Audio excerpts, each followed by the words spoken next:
Senhoras, senhores, queridos amigos do ideal espírita cristão, que a paz do nosso Mestre Jesus esteja conosco em nossos corações, para que as nossas mãos permaneçam vigilantes e diligentes no bem.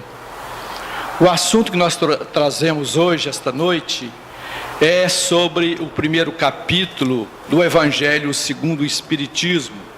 Esse livro tão importante, que foi lançado no dia 18 de abril de 1864, em Paris.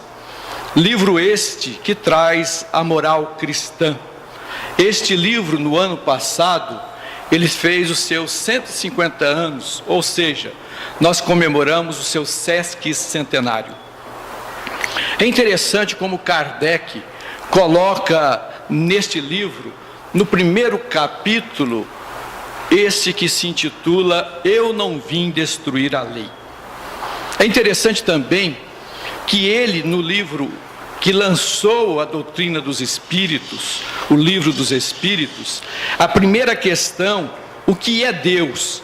Kardec já coloca para nós um conceito muito importante, para que nós possamos abrir o nosso entendimento a respeito do nosso Criador. Quando pergunta o que é Deus, não quem é Deus, né? Quem é Deus seria uma pergunta que caberia também uma resposta antropomórfica. Não, ele pergunta o que é Deus.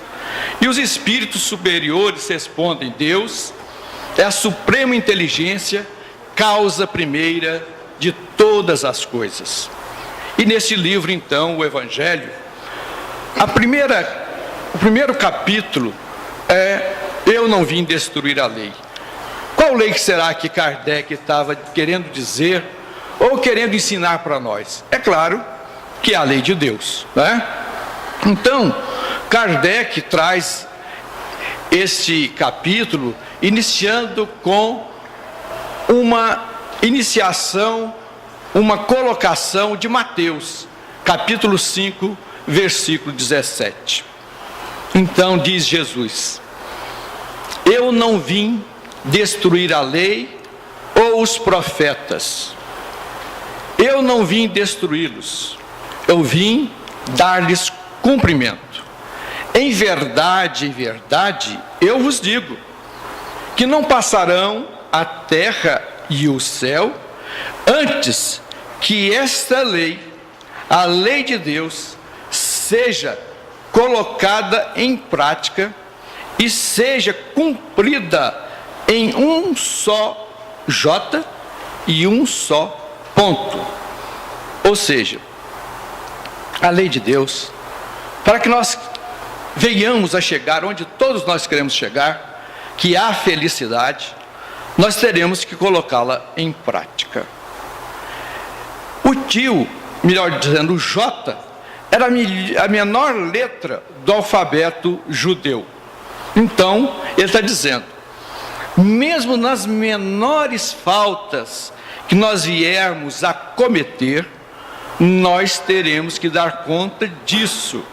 E nós sabemos que quando a gente coloca alguma ação nossa contra a lei de Deus, primeiro, nós temos que passar por 3 períodos.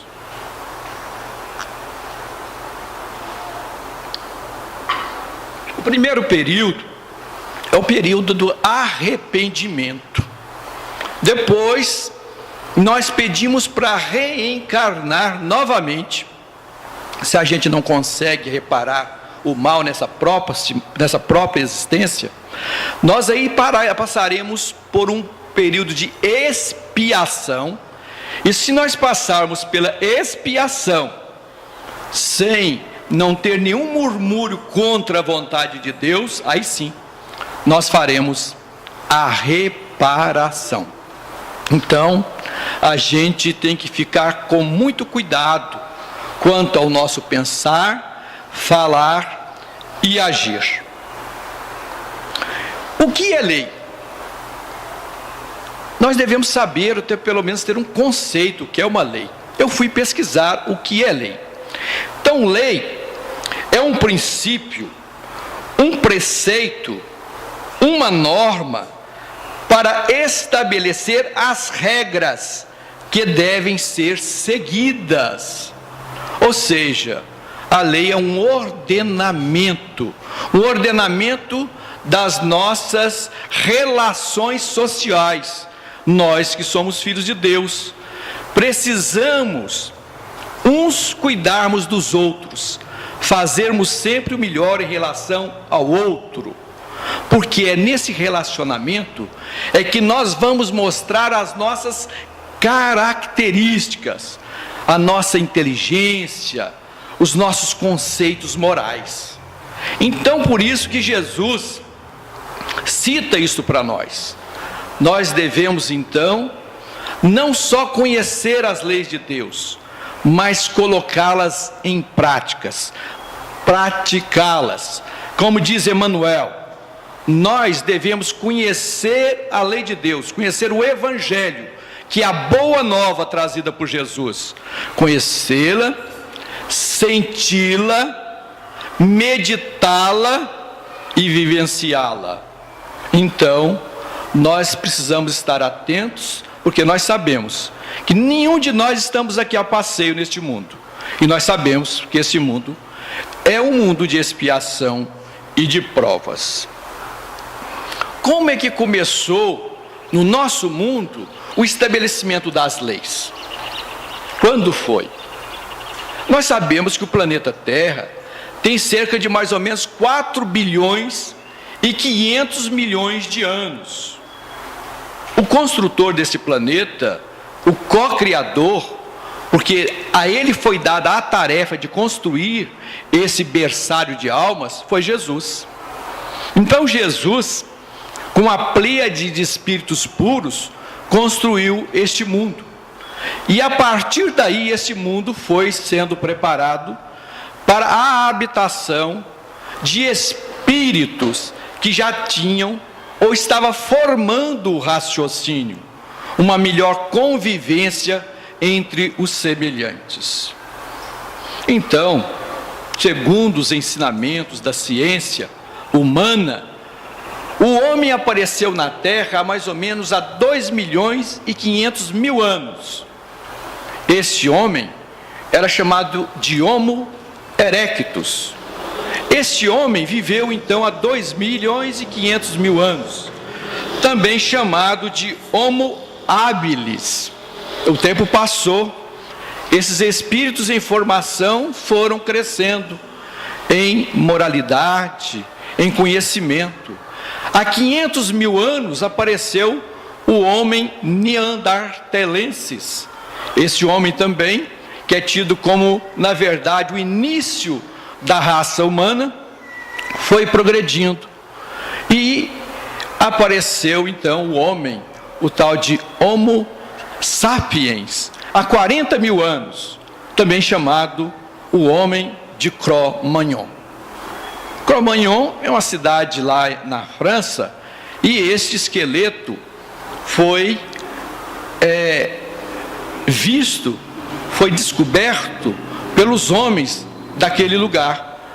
Foi-se fazer então, através de um método de saber a idade do esqueleto, chegou-se à conclusão então que este homem tinha 40 mil anos. Perto do seu cadáver, do seu esqueleto, melhor dizendo, que o corpo já era, né?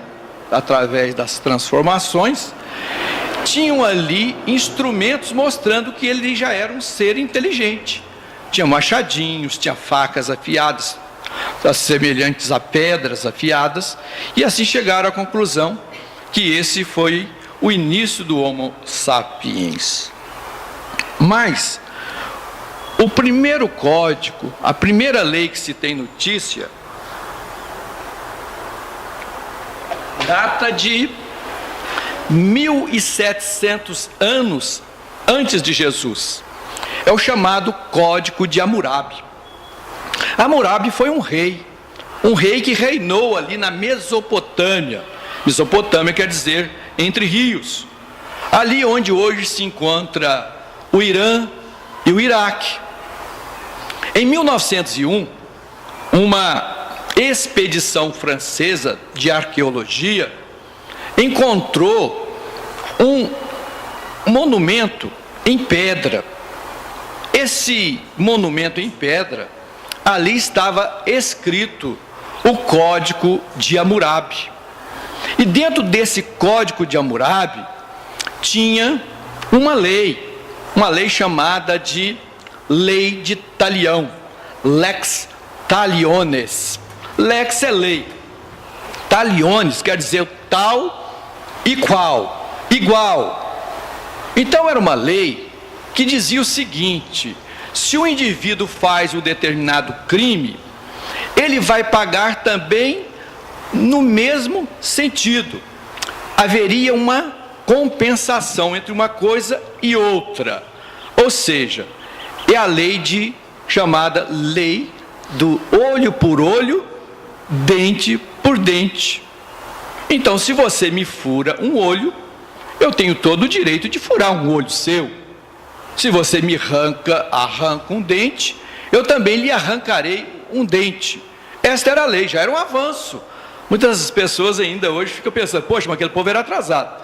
Mas não era tão atrasado assim, porque eles já até determinaram a lei da equivalência, não é mesmo? Porque antes, o que se fazia? Você me arranca um olho, eu te arranco os dois, até a cabeça. Então já era um avanço, não é? Então o tempo foi passando, até que surgiu entre nós um profeta chamado Moisés. É interessante a gente aqui também abrirmos um parênteses, né? Dizendo o seguinte: muito importante para todos nós, é um método muito importante mesmo da gente evoluir, da gente ascender o caminho evolutivo. É o que se chama de educação. Educação vem do latim educare, que quer dizer tirar de dentro, colocar para fora. Aí eu lembrei de uma frase de Jesus, que nós devemos fazer luz, a nossa luz, para que nós possamos um dia andarmos pelas nossas próprias pernas. Nós sabemos que nesse caminhar evolutivo, nós fomos colocando em cima desta luz, que somos todos nós, determinadas gangas, determinadas sujeiras, mas nós somos luz, nós somos um diamante.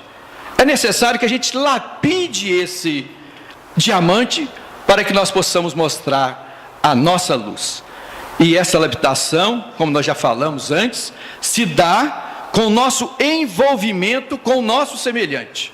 Aquilo que fazemos ao nosso semelhante, nós fazemos a nós mesmos.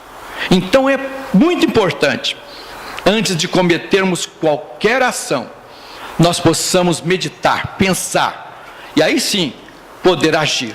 Porque se aí a gente age com educação, com aquela luz que vem de dentro, com certeza nós teremos mais condições de acertar.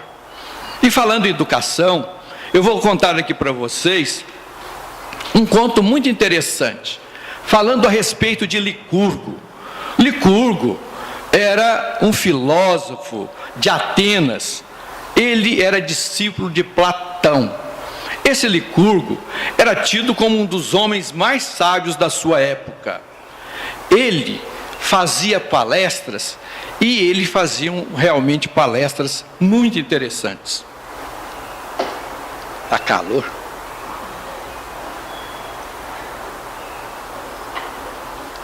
Então, o pessoal daquela época convidou Licurgo para fazer uma palestra sobre educação, ou seja, trazer essa luz de dentro para fora.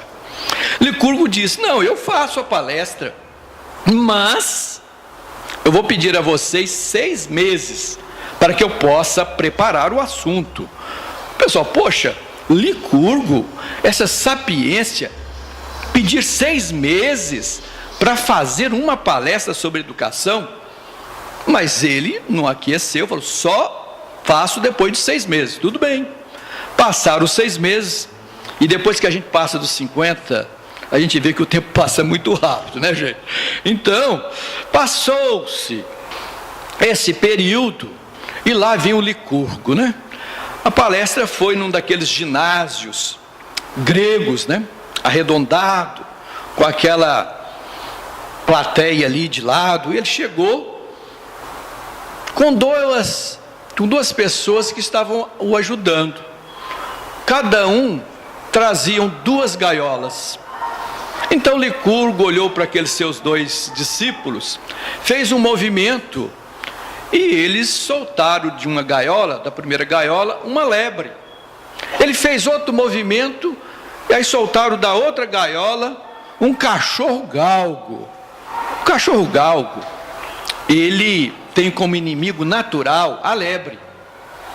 E a lebre, quando viu aquele cachorro galgo, um magrelão assim, ágil, já tentou correr, mas o galgo, naquela rapidez que lhe é própria, pegou essa lebre, deu-lhe uma mordida no pescoço, foi carne para todo lado e sangue. É claro, a lebre não teve chance, desencarnou. Ele fez outro movimento, um dos seus auxiliares soltou a segunda lebre, ele fez outro movimento, o outro discípulo soltou outro cachorro galgo. Aqueles mais sensíveis viraram até o rosto, outros tamparam os olhos, e esse cachorro partiu para cima da lebre, e a lebre não fugiu, ela também foi ao encontro do cachorro galgo, e ali o cachorro galgo parou e lambeu a lebre, e eles saíram saltitando, felizes, como velhos amigos. Aí o nosso Licurgo disse, aí está a educação. Esses 2 cachorros é de uma mesma ninhada, de uma mesma mãe e do mesmo pai, só que a educação deles foi diferente. Esse aqui foi criado para conviver bem com a lebre, o seu diferente. E muitas vezes hoje, até hoje, a gente tem uma dificuldade enorme de conviver com o diferente. A gente lembra desse episódio lá na França, né? Do Charlie Hebdo, aquele semanário francês que faz charges, e muitas vezes as charges não são bem recebidas pelos grupos que às vezes ele atinge, como por exemplo a charge que fizeram sobre o profeta Maomé. E aqui também a gente quer dizer que liberdade é muito bom, mas a gente tem que ter liberdade com responsabilidade. A gente não pode atingir a fé do outro.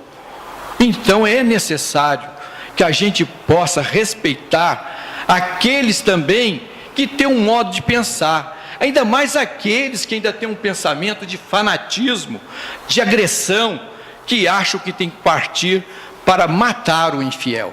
Vamos orar por eles. Então, essa é uma fase muito importante da fase do desenvolvimento do ser humano. E aí então aparece aquele que nós chamamos de o primeiro revelador das leis de Deus, que é Moisés. É interessante que Deus, nosso Pai, Ele nos deixa ou nos dá a oportunidade da gente avançar moralmente, intelectualmente, de 2 maneiras. Uma pelo nosso trabalho, em que a gente trabalha e desenvolvemos a nossa inteligência.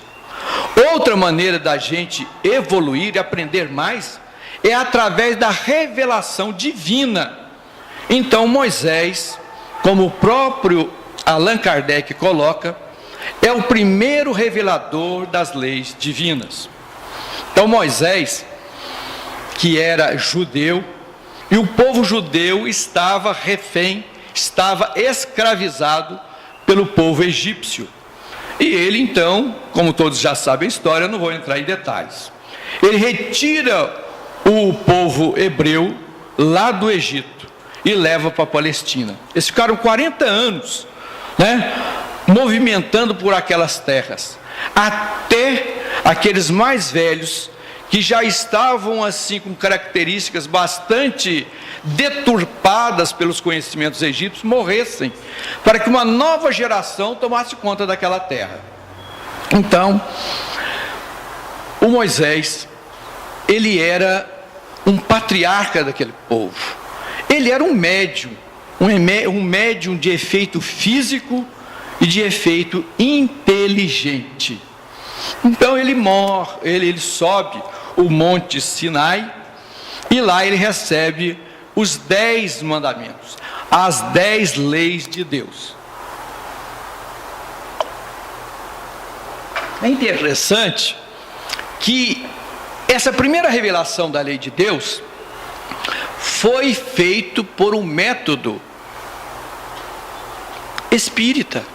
espiritual.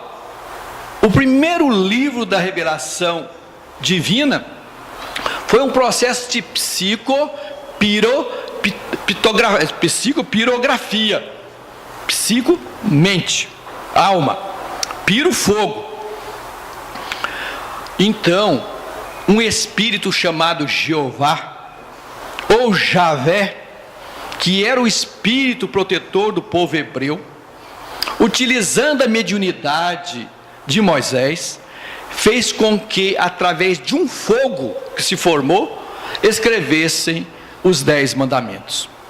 Então, esses 10 mandamentos dizem o seguinte: primeiro, dizendo: eu sou o vosso Deus, não tereis outro Deus abaixo nem acima da terra.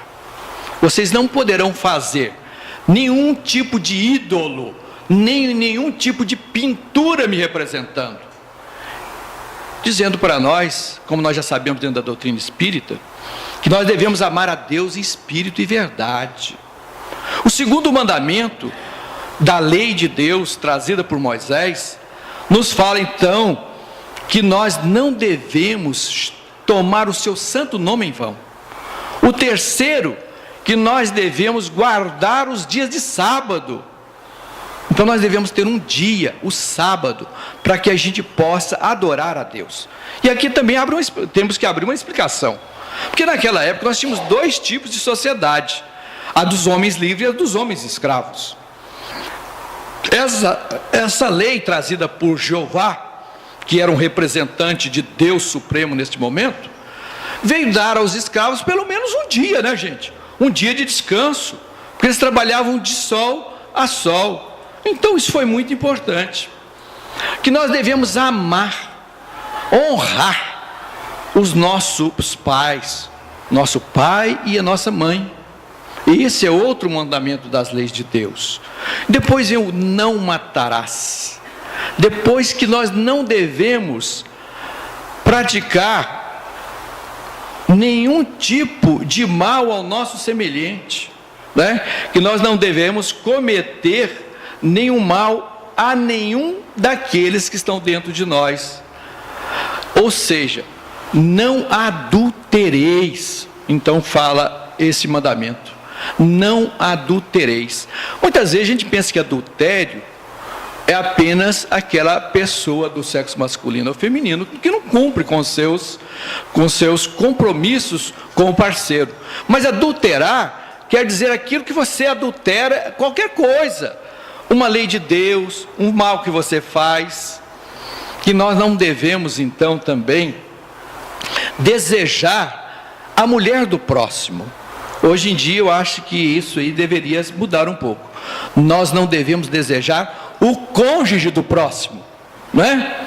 Não devemos também desejar o servo do nosso próximo, a serva do nosso próximo. E o último mandamento, o 10º, diz que nós devemos desejar também a casa do próximo, o jumento, a vaca, o cabrito, etc. Será que isso está fora de moda? Esses 10 mandamentos? Com certeza que não. A gente, é claro que hoje vai colocar, não desejar o carro do próximo, né? A bicicleta do próximo, a moto, é mais ou menos semelhantes. Não é isso mesmo? Então, Moisés veio trazer esses 10 mandamentos, e esses 10 mandamentos da lei de Deus é que serviram para que as constituições dos países mais evoluídos do nosso planeta adotasse como uma reflexão para fazer as nossas constituições. Então todos os países mais civilizados tomaram por base os 10 mandamentos para fazerem as suas constituições. E a gente sabe que as leis de Deus não vão se mudar, né? As leis de Deus são constantes. Depois de Moisés, passado 1500 anos, veio até nós Jesus. E nós não devemos esquecer que Jesus, o Cristo de Deus, há 4 bilhões e 500 milhões de anos, ele já era um Cristo. Ele já era um ungido por Deus. Nós sabemos que a gente vai fazer a nossa evolução da seguinte maneira: nós começamos como espíritos imperfeitos, depois bons espíritos, depois chegamos à condição de espíritos puros. Jesus já tinha passado de espírito puro, já tinha evoluído muito e muito, e ele então já era um Cristo. Então vocês veem a hierarquia desse nosso mestre. E quanto mais a gente estuda sobre Jesus, todos os seus aconselhamentos, todas as suas palavras, a gente realmente chega à conclusão que ele é um ser que nós devemos tê-lo como modelo e como guia. Jesus, então, ele vem até nós a esses 4 bilhões e 500 milhões de anos, e nos ensina que nós devemos amar a Deus sobre todas as coisas, e ao próximo como a nós mesmos, que nós devemos fazer ao outro aquilo que gostaríamos que o outro nos fizesse. E ele ainda diz: os meus discípulos serão conhecidos por muitos se amarem. Então, se todos nós somos filhos de Deus, nós devemos amar a todos, inclusive aqueles que às vezes não nos aceitam, como espíritas. Até dizem alguns que são às vezes um pouquinho mais fanáticos, que a doutrina espírita não é uma doutrina cristã. Mas nós sabemos que é. Para que nós vamos entrar em atrito com esse nosso irmão? Deixa ele. Deixa que Jesus está cuidando dele. Nosso Pai está cuidando de todos nós. E nós devemos então cada vez mais tomarmos consciência do que é que nós somos e do que é que nós deveremos ser um dia. E Jesus disse que nós devemos perdoar 70 vezes, 7 vezes, cada tipo de ofensa que nós recebermos. E como isso é importante a gente entender a importância do perdoar. Então o caboclo me faz o mal, eu perdoo. Esse mesmo indivíduo me vem e me faz outra coisa, eu perdoo. Mas que é isso, gente? Perdoar também tem limites. Não tem não. Porque se eu não perdoar esse irmão que está me fazendo sofrer, ou me caluniando, ou qualquer coisa parecida, gente, eu não estou entendendo ele. Eu tenho que entender que ele é um indivíduo ainda mal educado. E se eu não perdoá-lo, sabe o que vai acontecer? Eu posso desencarnar e eu vou me tornar obsessor desse indivíduo. Uma das piores coisas que temos no nosso mundo é a tal de obsessão. E Jesus ainda acrescenta mais.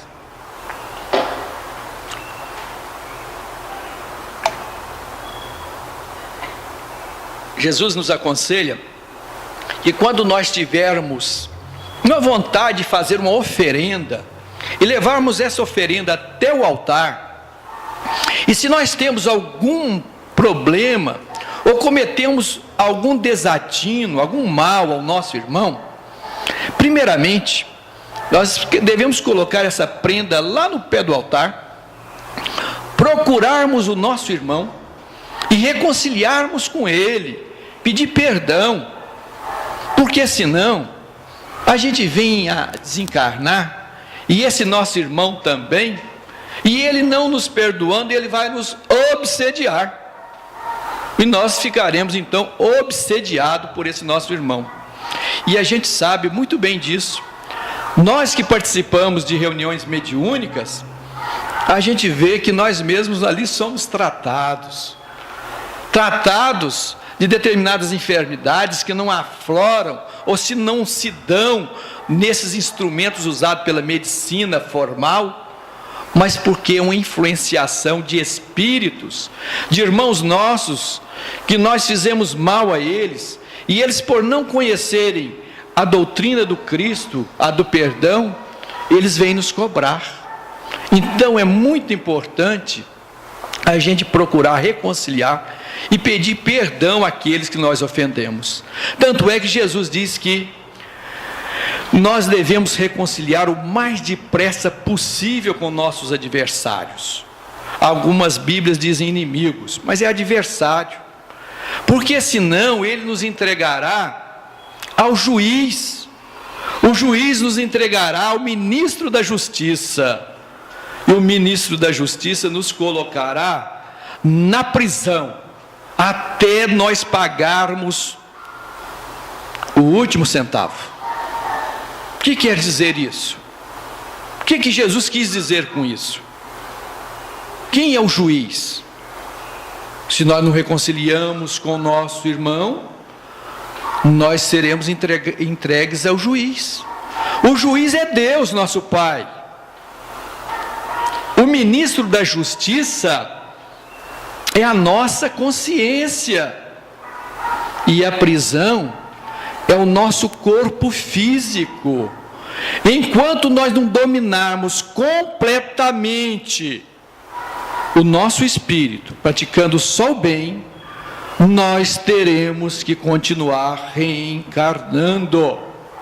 Então é necessário nós lembrarmos desses ensinamentos de Jesus.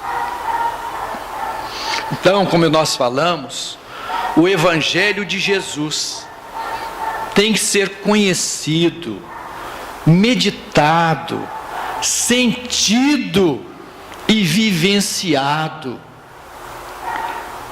Eu sei que não é fácil, mas é necessário.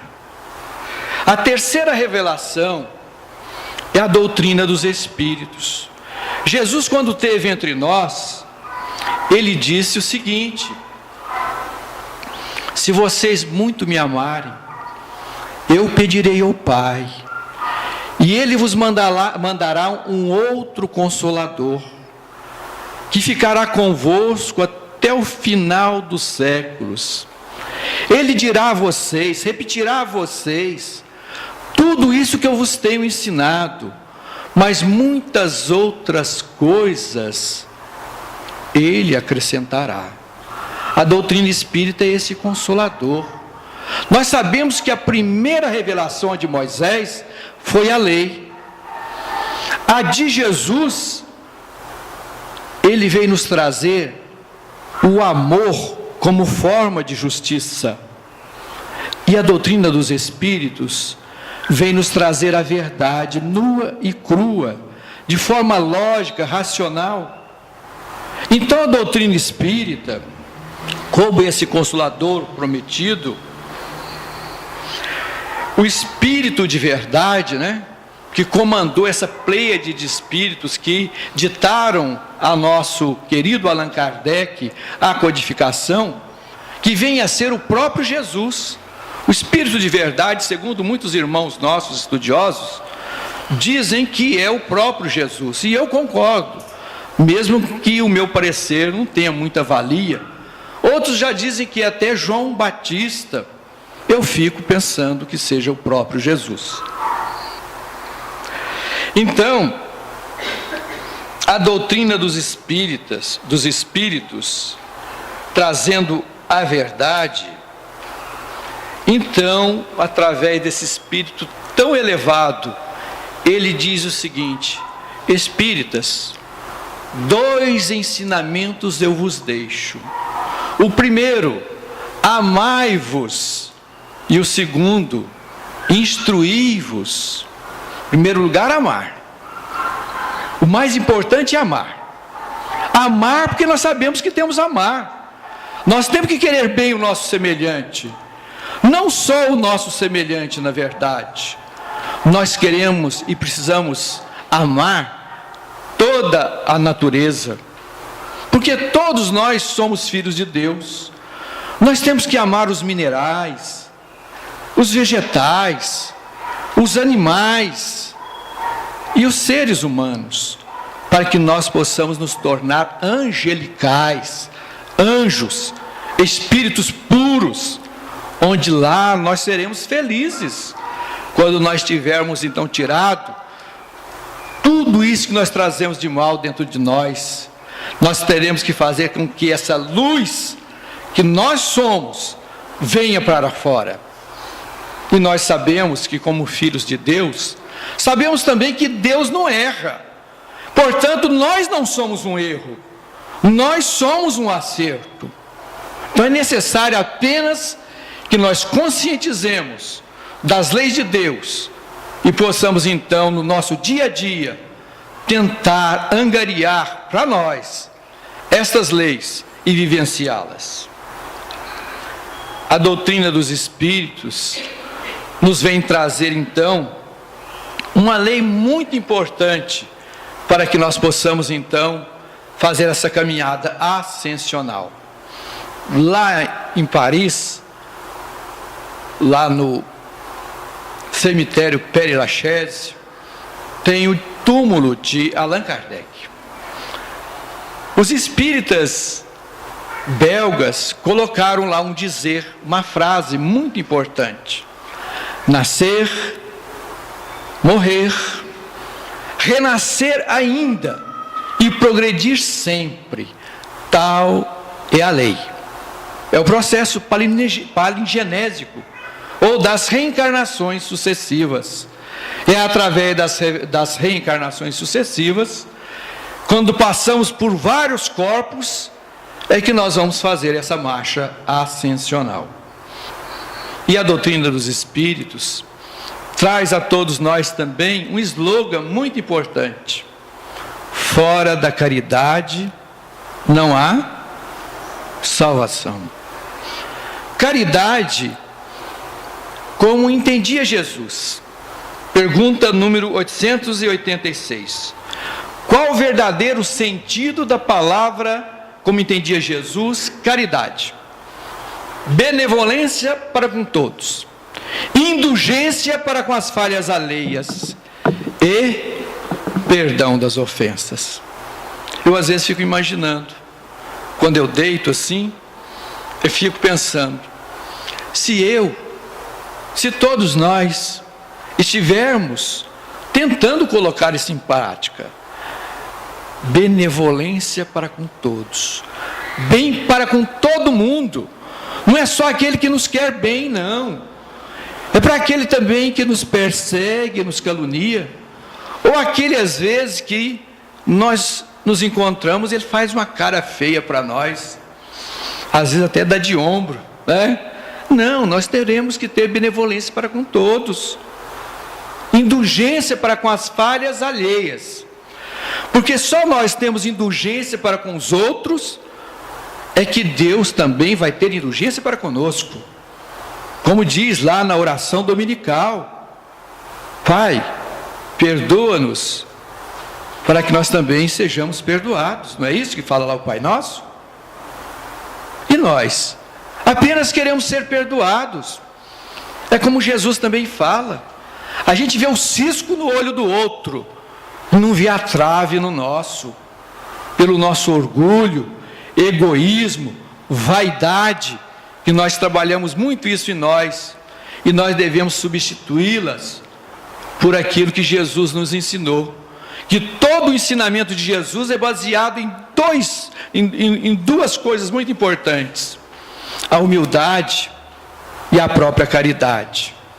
O que é humildade?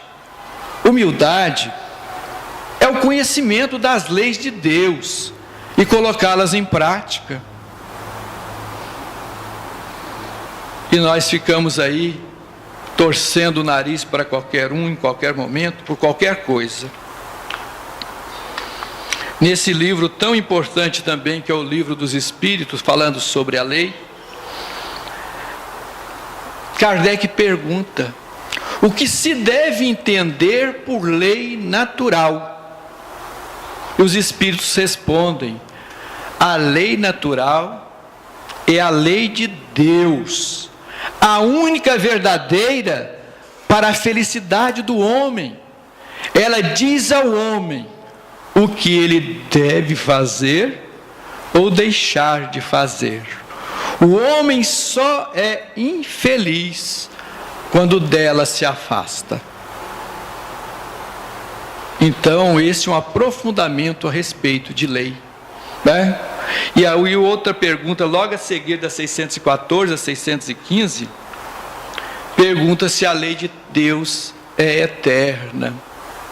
E os espíritos da codificação redarguem: a lei de Deus é eterna e imutável, como o próprio Deus. Então não vamos pensar que nós vamos revogar as leis de Deus para sermos felizes.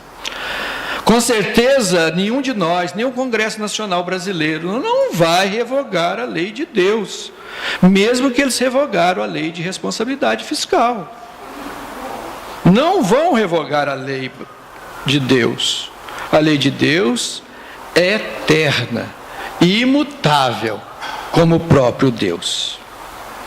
Então, nós queremos dizer a vocês, diante destas leis todas que nós estamos aqui percorrendo, tem uma coisa muito importante para nós começarmos a saber de leis, a colocá-las em prática, a dar uma formação de nós realmente seguirmos os ensinamentos divinos. E aí então vem uma instituição para fazer isto, é a família. Como é importante a família. Família essa que nos dias de hoje a gente vê que está destroçada. Eu que trabalho com pessoas o dia inteiro, a gente vê chegando até nós meninos e meninas com um avô, com uma avó. Cadê a mãe? Cadê o pai? Não, já separaram. Onde eles estão? Não, estão na Suíça, estão na Espanha, estão em qual lugar?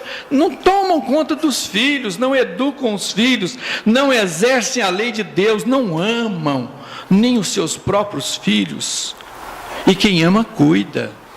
Quem ama, toma conta. Quem ama, ensina, educa. Então nós devemos tomar mais consciência também das nossas responsabilidades como pai, como mãe, é claro também como avós e demais familiares. Nós espíritas, nós temos muita responsabilidade, muita mesmo, porque o pessoal, os nossos irmãos das outras religiões, até podem, quando chegar do lado de lá, falar assim: eu não sabia que era assim. A doutrina espírita não vai nos deixar chegar lá e dizer isso, porque vai ser mentira nossa. Porque nós temos dois aspectos muito importantes que nos ajudam a nos tornar melhores. O primeiro é o Evangelho de Jesus. Evangelho quer dizer boa nova. O Evangelho de Jesus é um verdadeiro mapa que nos dá a estrada, que nos mostra a estrada que nós devemos caminhar. Caminhada de amor, de paz, de abnegação, de entendimento, de trabalho no bem. E outra coisa é a própria doutrina espírita. A doutrina espírita é o consolador prometido por Jesus. A doutrina espírita é uma verdadeira bússola que nos mostra sempre o norte, aquele lugar em que nós deveremos procurar atingir, que é a perfeição de nós mesmos, fazermos-nos pessoas melhores. A gente sabe que numa só encarnação não vai dar para melhorar muito, Mas agora que está começando um ano, e começar de ano é tão bom, né? A gente pode fazer aquelas promessas. Esse ano eu vou ser melhor. Eu vou ser mais paciente. Eu vou ser uma pessoa que vou ver em cada um dos meus semelhantes, aquele que está perto de mim, o meu irmão, e vou tratá-lo bem. Eu vou fazer o meu melhor. Fazer um bom trabalho. Porque, como disse Jesus, o salário do trabalhador é o próprio trabalho. Como é que nós temos trabalhado? Nós que somos advogados, médicos, engenheiros, comerciantes, pedreiros, eletricistas, como nós temos tratado o nosso próximo? Temos feito o melhor? Ou nós estamos enganando o nosso próximo? Enganar o nosso próximo é enganar a nós mesmos. Então, meus irmãos, minhas irmãs, para finalizar, eu quero aqui dizer um poema do nosso poeta do Espiritismo, o filósofo do Espiritismo, que é Leon Denis. Leon Denis diz o seguinte: tende como templo o universo, como altar a consciência, como lei a caridade, por imagem Deus e por religião o amor. Então, meus agradecimentos a todos vocês por terem tido a paciência de me ouvir. A voz já foi, está muito seco. Muito obrigado.